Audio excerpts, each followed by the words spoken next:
And now the highlight of this evening.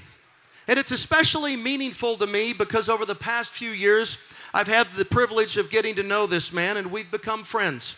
And speaking of friends, over 40 friends have come tonight in support and in celebration of Rick and Lana.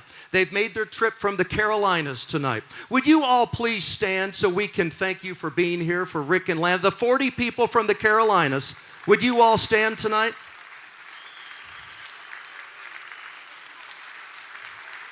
That is fantastic. So, in a room full of quail hunters, Rick Snipes is possibly the most consummate quail hunter of us all.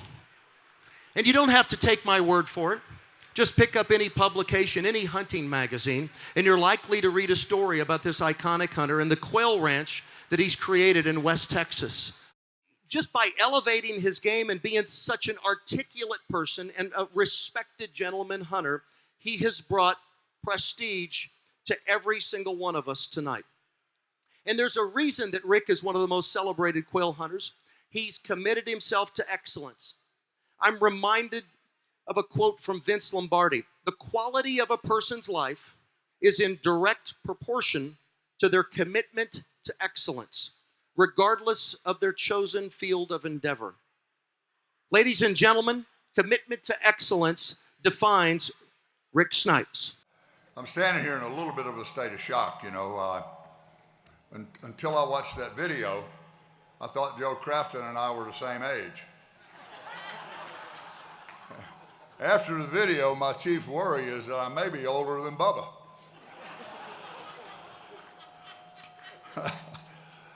And Rollins, he gets this Carolina stuff messed up, but, hell, Dale's from Oklahoma.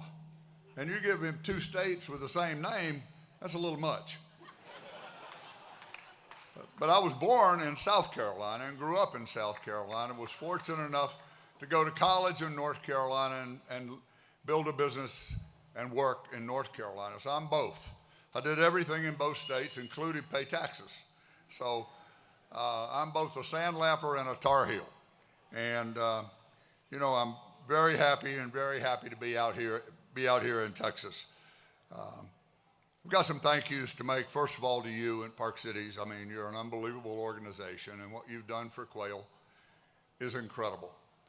With what you saw on Pete's graph, I want to put that to you in even more graphic terms. The work that Dr. Rollins started, he brought us the eyeworm, and he said, what do we do with this? Is this a problem? And we handed that to Dr. Kendall, and we said, is that a problem? If it is, how big a problem is it? And if it's a big problem, what do we do about it? And let me tell you something. Dale's innate curiosity, coupled with Ron's superior intellectual drive and dedication to this deal, will have changed quail hunting in Texas forever.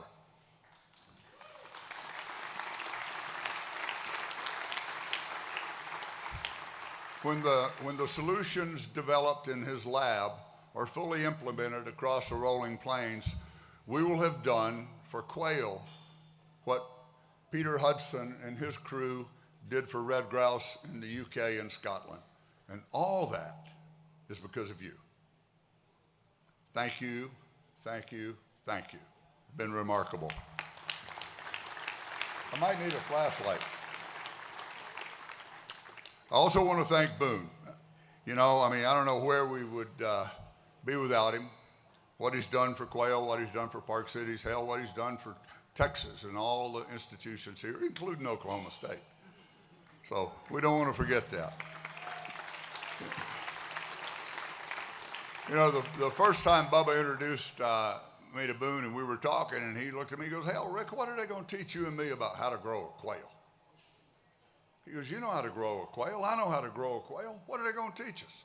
And the real answer was not much. Well, what they've done, Boone, is they've now given us a way to protect the quail once we've grown them. And that is a sea change from where we have ever been. And again, very proud to have been a part of that. And thank you for all you've done to make that to make that happen.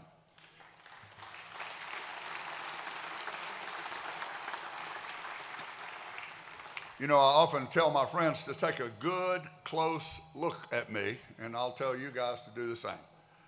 I may be the only guy that you meet in your life who has already won the lottery twice.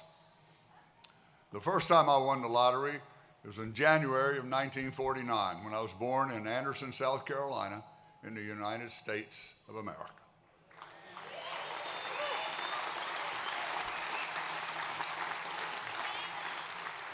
Which today is still the greatest prize of all. The second time was when I met and married my wife, Lana.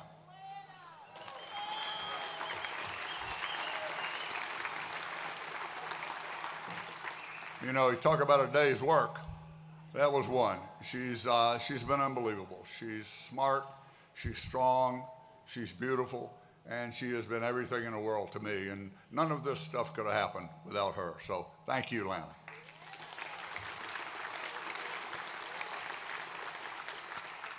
I look out in the audience and I can see some of my old quail hunting buddies. We got Pat Patrick from Anderson, South Carolina here. We've been hunting birds together since we were 10 or 12 years old. We hunted them last year and we were 68. So what was that, 56, 58 years? I mean, we went many a mile and he's still the best shot I've ever been around in my life. I see John Campbell from Greenville, South Carolina, who's probably walked more miles with me than anybody. And then there's a really important guy from Plano, Texas, Jim Perry, who got me out here in 1980 and started me hunting birds in Texas.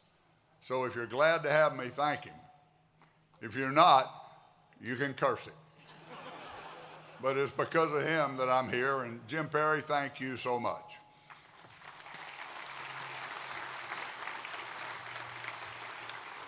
There are a couple other guys I need to recognize, and one is Raul Lujan, who is my foreman on the ranch and my right-hand man and my partner in all this quail enterprise. And when Bubba said I ran my own equipment, well, I used to.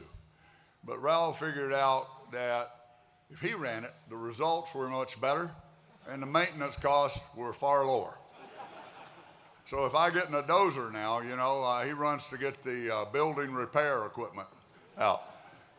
And Raul is also, without question, the best man I've ever seen in my life with a puppy.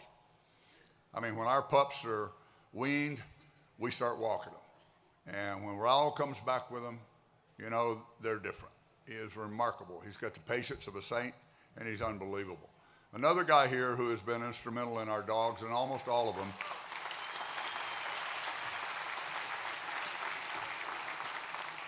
is Alan Vincent.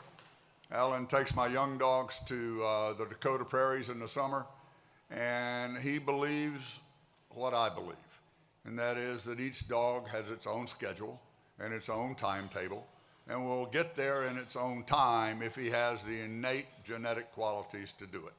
And Alan's pretty special with a young dog, and Alan, thank you for all you've done for us.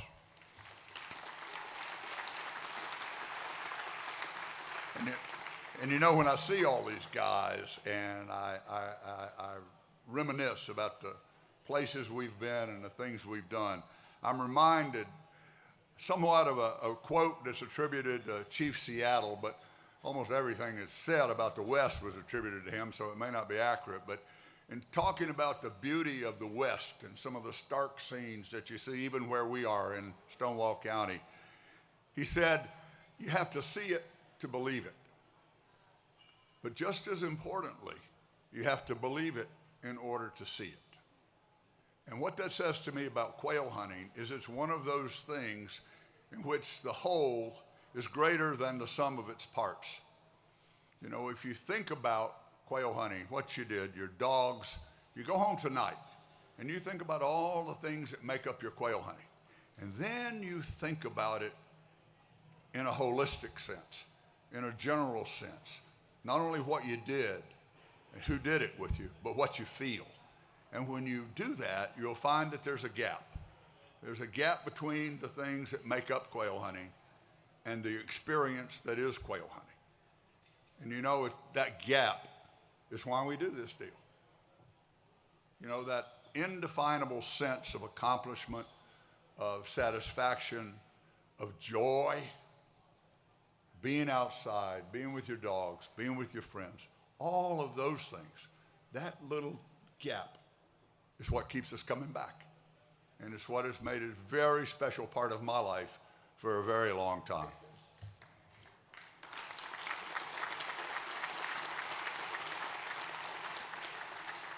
Now, you've already heard about Ron Kendall and you've heard about Dale Rollins, and one little note about Dale is that I think in April he'll be inducted into the Texas Parks and Wildlife Hall of Fame. And I'll promise you, there's never been anyone inducted more deserving than Dale.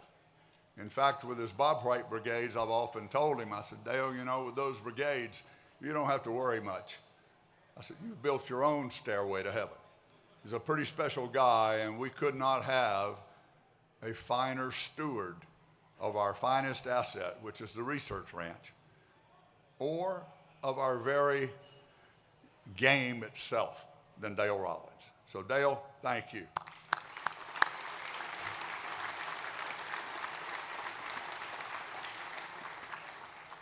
I got a couple of few gentlemen that I want to thank, and I want to preface it by something said by the 19th century English philosopher, statesman, and politician. And that was back in the 19th century when you could apply all those terms to one person. Pretty hard to do that today. Edmund Burke said that the credit for all progress can be laid at the feet of unreasonable men.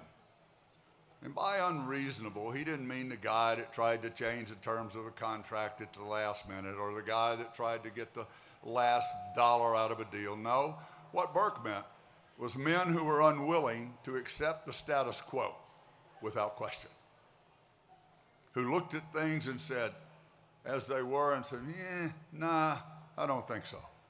These are guys that crossed the oceans and invented the steam engine. And I want to introduce you to a few of them now. They've been the most important guys in this whole effort, and the guys that I was privileged to serve with on the board of the Research Foundation. We had a couple of guys who served with distinction and have moved on to other things. Ray Stoker from Odessa, Texas. Stan Graff from Dallas. Our current board is Steve Snell from Starkville, Mississippi. Dan Crane, magnificent member from Fort Worth. Joe Crafton from Dallas. Now, all of you who know Joe know that when he chooses to engage, his influence is outsized. And we have been fortunate on the board of the foundation to receive that. And then in Albany, Texas, we have Justin Trail, who is the current president of the board. And of course, we have our North Star, A.V. Jones, who A.V. is special. He has shown us through the way he has lived his life how very much we have at stake. And that's been a special thing for me to remember, to always understand what it is we could lose. Thank you, A.V. Thank you very, very much. Someone asked me, where do we go from here? What's your hope for the future, Rick? What do you think your vision is? And I'd like to try to give that to you using an old naval seagoing proverb. And the saying goes like this. It says that a ship is safe in harbor, but that's not what ships are built for. My hope, we have a number, I'm sure, of bright young wildlife biologists and scientists in the state of Texas. My hope is that they will be inspired by the examples set by Dr. Rollins and Dr. Kendall to leave their comfortable berths in that safe harbor of habitat and weather, cross the breakwater of peer resistance, and venture into the open seas of science. And when they do that, the pace of change will radically happen. We will be moving forward at a pace heretofore unknown. I want to close to tell you what my experience was when we moved out here. Friend after friend said to me, Rick, why are you moving to Texas? You're moving to Texas? Why? And I would answer by quoting our famous gangster, John Dillinger, who, when asked why he robbed banks, said, that's where the money is. So I moved to Texas because that's where the birds were. And you know what? The birds are still here. We have them. And with people like you and events like this, we're going to keep them. Thank you.